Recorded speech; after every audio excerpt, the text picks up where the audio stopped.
Student, आजच्या स्थितीमधील आपण काही महत्त्वाचे रोग पाहू, म्हणजेच some important disease of present days.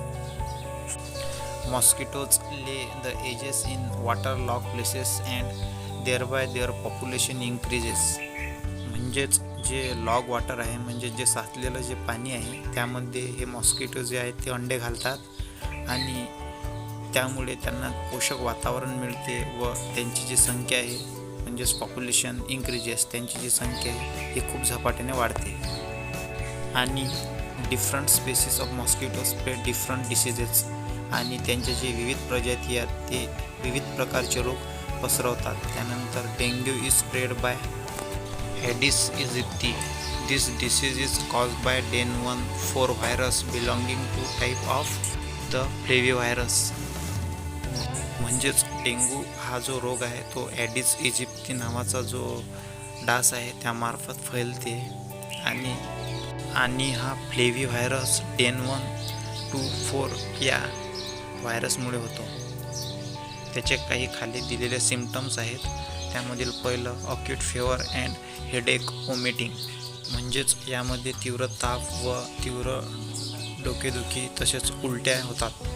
त्यानंतरचं सिम्पटम्स आहे pain in I socket is a very prominent symptoms. म्हणजेच या रोगाचं हे अतिशय महत्त्वाचं एक सिम्पटम्स आहे. आय शॉकेट्स म्हणजे जी डोळ्याची जी खुपणी असते त्यामध्ये खूप पेन होते, म्हणजेच खूप दुखते. त्यानंतर आहे तिसरं symptoms decrease in platelets count that may lead to internal haemorrhage. म्हणजेच जे प्लेटलेट्स आहेत त्या खूप डिक्रीज होतात, म्हणजे कमी होतात, आणि अंतर्गत रक्तस्राव म्हणजेच बॉडीमध्ये रक्तस्राव चालू होतो. बाजूच्या आकृतीमध्ये पहा, understand and explain to others. म्हणजेच समजून घ्या आणि इतरांना सांगा की यामुळे काय होते ते. स्टुडंट्स, तुम्हाला डेंग्यूचे सिम्पटम्स आणि तो कसा फैलतो याविषयी एक्झाममध्ये क्वेश्चन येऊ शकतात. त्यामुळे तुम्ही सिम्पटम्स आणि तो डेंग्यू जो रोग आहे तो कसा फैलतो यावर विशेष लक्ष द्या. त्यानंतर आपण पुढे पाहू. Observe the picture shown in following and write description in boxes. म्हणजेच खाली दिलेले जे चित्र आहे ते ऑब्झर्व करा आणि त्याविषयी जे एम्प्टी बॉक्स दिलेले आहेत त्यामध्ये लिहा.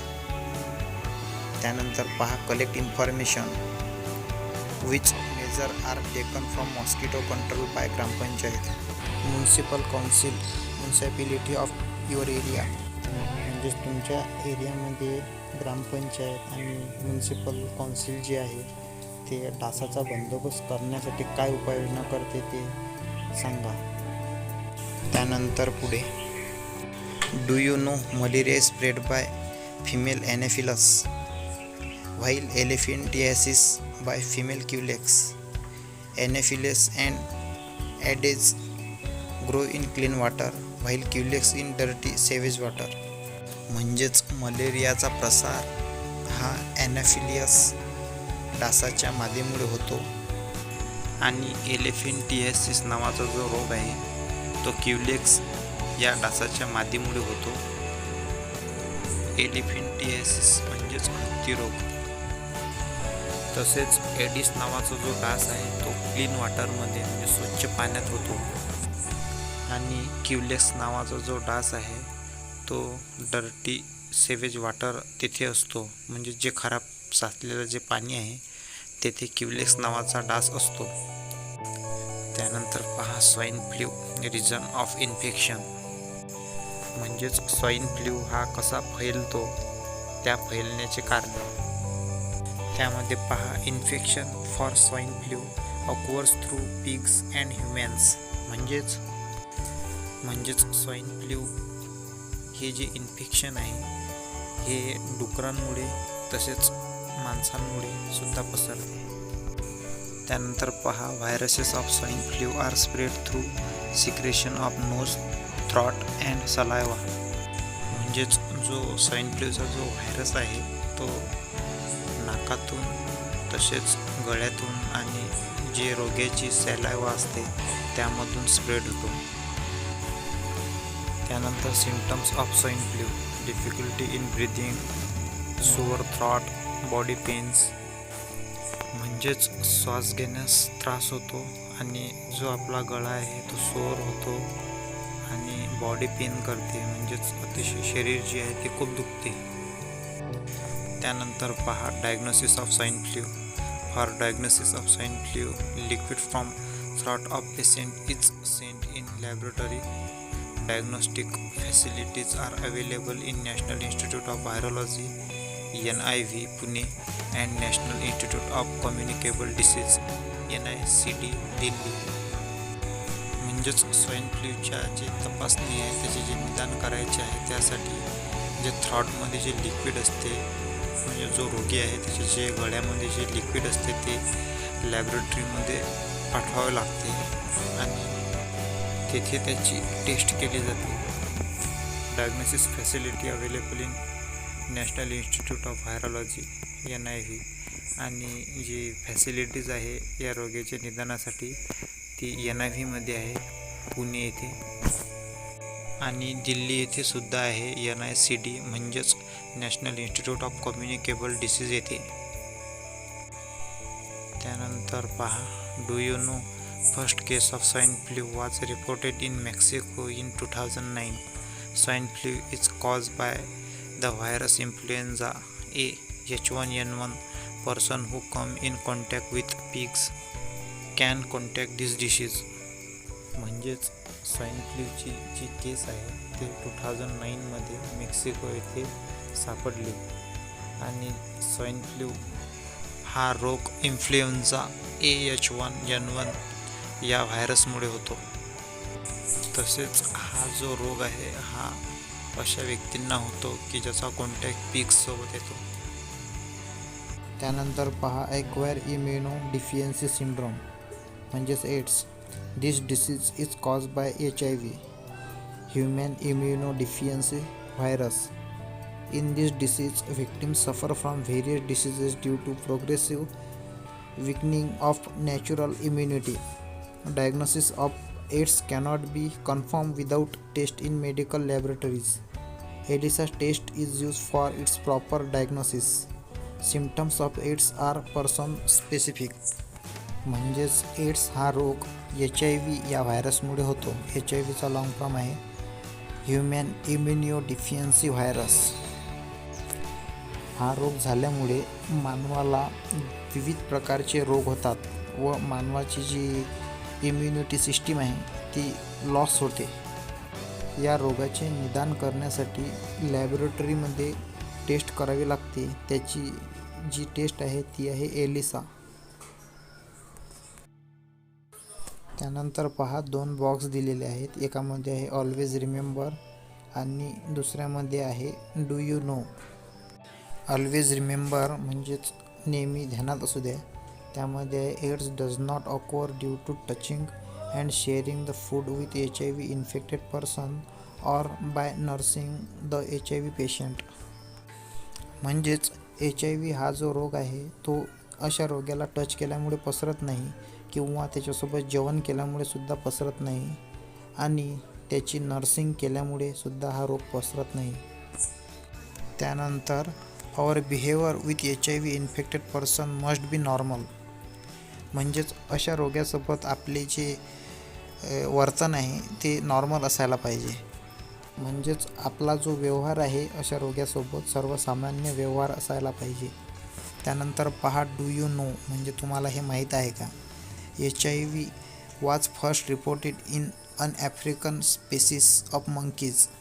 म्हणजेच HIVचा जो विषाणू आहे तो एक खास प्रकारचा जो मंकी आहे म्हणजे जे वानर आहे त्यामध्ये सर्वप्रथम सापडला आफ्रिकेमध्ये. According to the national AIDS control programme and UNAIDS 80 to 85% HIV infection in India occur through unsafe sexual contact. म्हणजेच नॅशनल एड्स कंट्रोल प्रोग्राम आणि UNAIDS यांच्यानुसार भारतामध्ये 80 ते 85% जे HIVचे इन्फेक्शन आहे ते अनसेफ सेक्शुअल कॉन्टॅक्टमुळे पसरलेले आहे. पुढे पहा इन्फेक्शन थ्रू ॲनिमल्स म्हणजेच ॲनिमल्समुळे पसरणारे infection. First, which measures are taken at your home to control the rats. म्हणजेच उंदीरांना मारण्यासाठी किंवा त्यांचा नायनाट करण्यासाठी तुम्ही काय वापरता तुमच्या स्वतःच्या घरी. त्यानंतर पहा second, why is it necessary to care about health of domestic dogs, cat and birds. जे डोमेस्टिक प्राणी आहेत, डॉग्स, कॅट आणि बर्ड यांच्या आरोग्याची आपणास काळजी का घ्यावी लागते. त्यानंतर पहा third question, is there any relation between pigeon, stray animals and human health. म्हणजेच जे कबूतर आहेत आणि जे ॲनिमल्स आहेत त्यांचा मानवी आरोग्याशी काही संबंध आहे का. त्यानंतरचा question, what are effects of rat, cockroaches on human health.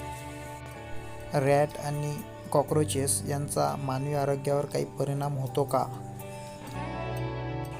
त्यानंतर पहा पुढील रोग, rabies. This is a viral disease. म्हणजेच हा विषाणूपासून होणारा रोग आहे. It occurs due to the bite of the infected dog, rabbit, monkey, cat etc. हा जो रेबीज रोग आहे हा इन्फेक्टेड जे रॅबिट, मंकी, कॅट आणि डॉग यांनी चावल्यामुळे होतो. Virus enters the brain via neurons. Hydrophobia is one of the most important symptoms of this disease. या रोगाचा जो व्हायरस आहे तो न्यूरॉन्सद्वारे ब्रेनमध्ये जातो आणि या रोगाचे सर्वात महत्त्वाचे जे लक्षण आहे ते म्हणजेच हायड्रोफोबिया. म्हणजेच असा जो रोगी आहे तो पाण्याला खूप भीतो. In this case the victim shows extreme fear for water. Rabies is fatal disease. However, fatality can be prevented by timely vaccination before onset of symptoms. Symptoms start to appear within 19 to 175 days of dog bite. म्हणजेच rabies जो आहे हा fatal disease आहे, म्हणजेच प्राणघातक disease आहे. हा रोग होण्या अगोदर व्हॅक्सिनेशनने प्रिव्हेंट केला जाऊ शकतो. आणि अशा आजाराचे जे सिम्पटम्स आहेत म्हणजेच ज्यावेळेस कुत्रा चावतो त्यापासून 90 ते 175 दिवसांनी हे सिम्पटम्स चालू होतात. त्यानंतर पहा साईडच्या बॉक्समध्ये सिम्पटम्स ऑफ रेबीज म्हणजेच रेबीजचे लक्षणं. फर्स्ट लक्षण आहे फेवर फॉर 2 to 12 वीक्स. म्हणजेच जो ताप आहे तो 2 ते 12 आठवड्यापर्यंत राहतो. त्यानंतरचं सिम्पटम्स आहे एक्झॅगरेशन इन बिहेवियर. म्हणजेच अशा रोगाच्या बिहेवियरमध्ये एक्झॅगरेशन असते. त्यानंतर आहे हायड्रोफोबिया. हायड्रोफोबिया म्हणजेच पाण्याची भीती वाटणे, म्हणजे अशा रोग्याला पाण्याची खूप भीती वाटते. त्यानंतर खालील बॉक्समध्ये पहा इंटरनेट माय फ्रेंड. त्यामध्ये फर्स्ट दिलेला आहे watch the videos about rabies on internet. म्हणजेच रेबीजविषयी जे व्हिडिओ आहेत ते इंटरनेटवर पहा. त्यानंतर आहे second, collect information about various preventive measures on rabies, make a list and discuss with friends. म्हणजेच रेबीज या रोगावर जे प्रतिबंधात्मक जी माहिती आहे ते इंटरनेटवरून काढा आणि मित्रांसोबत डिस्कस करा आणि त्याची एक यादी बनवा. त्यानंतर पहा B, non infectious disease. Diseases which do not occur through infection and body contact are called non-infectious diseases. Such diseases arise in human body itself due to certain reason. म्हणजेच अशा प्रकारचे रोग की जे संसर्गातून किंवा संक्रमणातून पसरत नाहीत अशा प्रकारच्या रोगांना नॉन इन्फेक्शियस किंवा असंसर्गजन्य रोग असे म्हणतात. अशा प्रकारचे जो रोग आहेत ते रोग ह्युमन बॉडीमध्ये विशिष्ट कारणामुळे उद्भवतात. त्यानुसार आपण सर्वप्रथम कॅन्सर पाहू. Uncontrolled and abnormal cell growth is called as cancer. म्हणजेच मानवी शरीरामध्ये जी पेशी आहे अशा पेशीची वाढ हे कॅन्सरच्या रोगामध्ये अनियंत्रित व असामान्य जी वाढ होत असते अशा वाढीस कॅन्सर असे म्हणतात. म्हणजेच अशा रोग्यामध्ये जी पेशीची म्हणजे जी सेलची जी ग्रोथ आहे ते अनकंट्रोल्ड आणि ॲबनॉर्मल होत असते आणि अशा ग्रोथलाच कॅन्सर असे म्हणतात. Group or lump of cancerous cell is called as malignant tumor. Group or lump of cancerous cell is called as malignant tumor. Cancer can occur in various organs like lungs, mouth, tongue, stomach, breast, uterus, skin and tissues like blood. कर्करोगाचे जे कॅन्सरियस sale आहेत अशा groups of lumps जे आहेत त्यांना मॅलिगंट tumour असे म्हणतात. त्यानंतर पहा, कॅन्सर हा रोग लंग्स, माउथ, टंग, स्टोमच, ब्रेस्ट, युटरस यासारख्या अवयवात तसेच अन्य कोणतेही स्किन किंवा टिश्यूजमध्ये होऊ शकतो, लाईक ब्लड. त्यानंतर खाली दिलेले आहे कोणत्या कारणांमुळे कॅन्सर होतो त्याचे रिझन्स दिलेले आहेत. त्या अगोदर आपण साईडचा जो टेबल आहे त्यामध्ये काय दिलेले आहे ते पाहू. Modern diagnostics and treatment of cancer. Various techniques like CT scan, MRI scan, mammography, biopsy are used in diagnosis of cancer. In case of treatment, along with conventional method like chemotherapy, radiation therapy and surgery, modern techniques like robotic and laparoscopic surgery are also followed. म्हणजेच कर्करोगावर आधुनिक diagnostics व treatment पद्धती दिलेल्या आहेत. त्यामध्ये पहा, कर्करोगाच्या म्हणजेच कॅन्सरच्या निदानासाठी या बॉक्समध्ये मॉडर्न निदान तसेच उपचार पद्धती दिलेल्या आहेत. त्यामध्ये CT scan, MRI scan, mammography, biopsy इत्यादी या मॉडर्न तंत्राचा उपयोग करून कॅन्सरचे निदान व उपचार करण्यासाठी ही पद्धती वापरल्या जातात. तसेच काही कन्व्हेन्शनल मेथडसुद्धा वापरल्या जातात. त्यामध्ये like chemotherapy, radiation therapy and also use surgery. तसेच मॉडर्न टेक्निक्समध्ये लाईक रोबोटिक आणि लॅप्रोस्कॉपिक सर्जरी अशा प्रकारच्या ट्रीटमेंट वापरल्या जातात. त्यानंतर पहा, आपण पाहू कॅन्सर होण्याचे काय रिझन्स आहेत. तर त्यामध्ये पहा, consumption of tobacco, gutkha, smoking, alcoholism, lack of fibre content, fruit and leafy vegetables in food, excessive consumption of junk food, pizza, burger etc.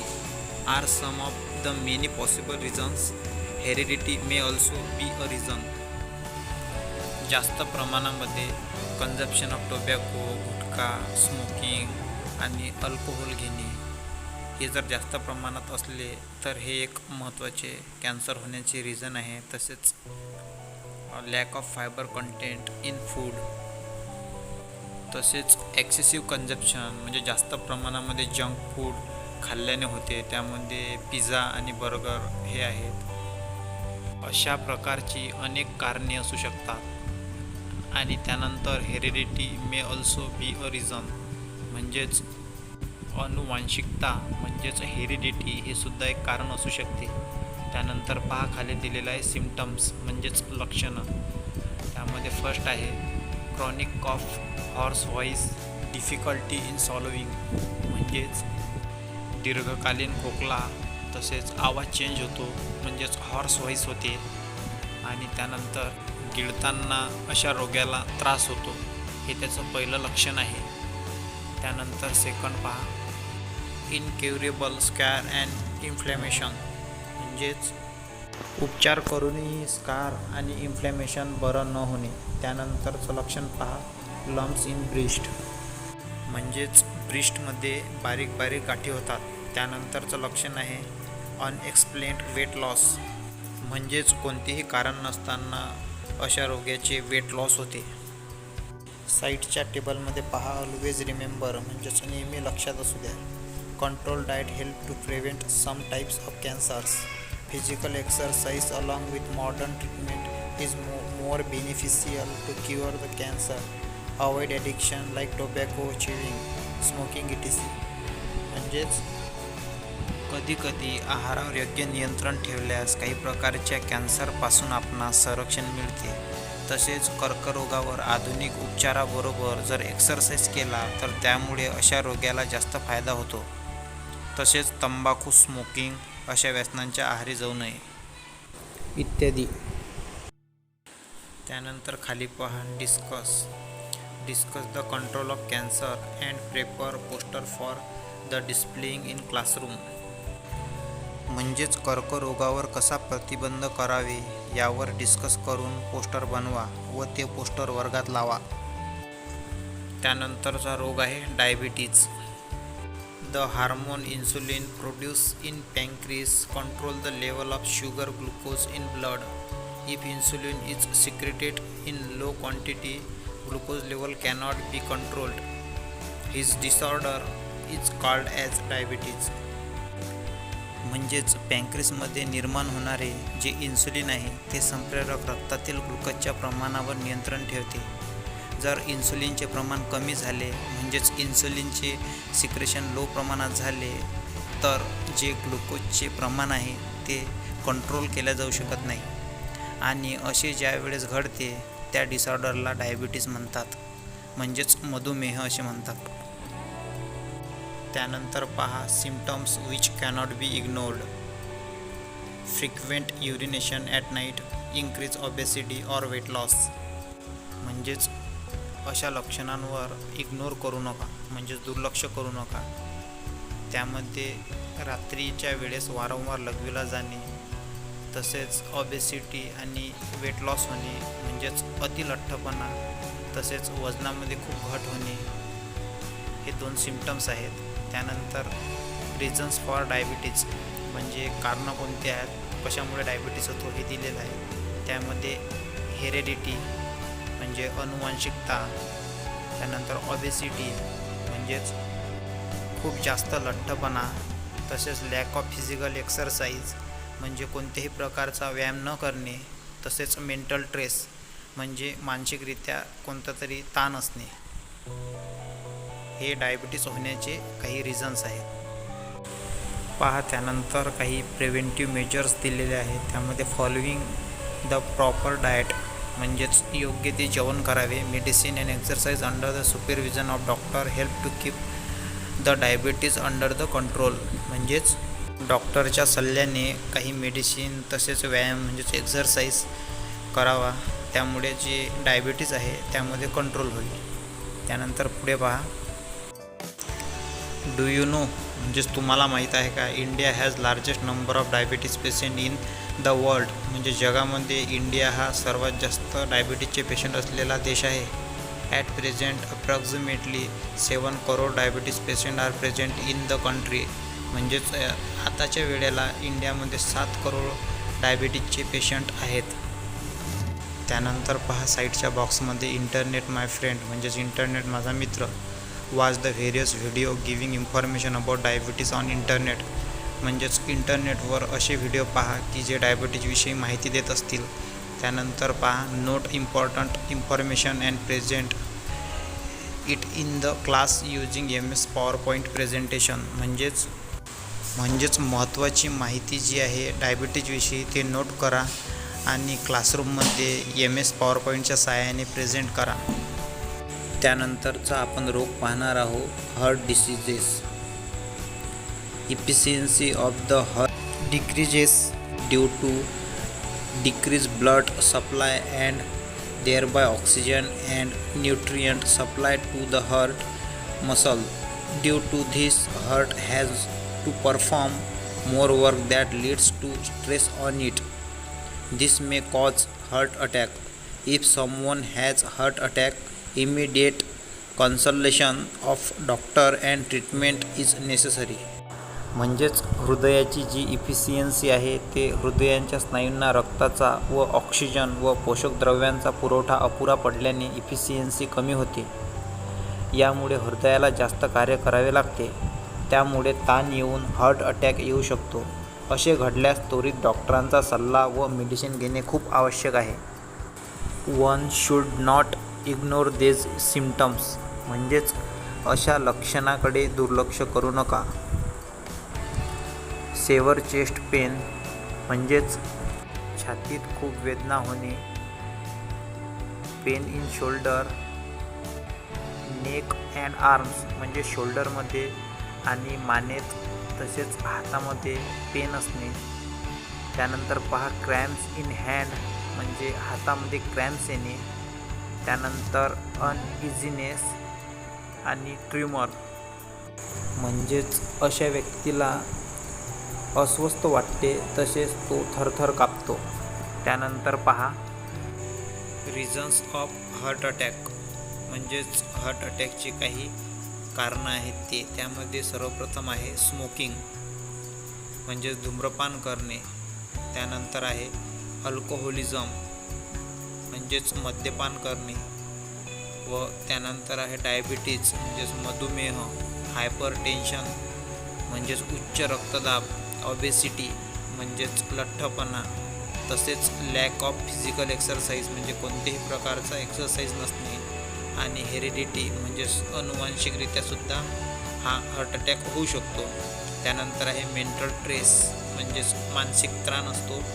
त्यानंतर अँगर आणि एन्झायटी म्हणजे असे व्यक्ती जो आहे त्याला खूप राग येतो व तो नेहमीच एन्झायटी असतो. वरील जी सांगितलेली कारणं आहेत ते महत्त्वाची हार्ट अटॅक येण्याची कारणं आहेत. त्यानंतर आपण पाहू साईडच्या बॉक्समध्ये दिलेलं आहे ऑलवेज रिमेंबर म्हणजेच नेहमीच ध्यानात असू द्या.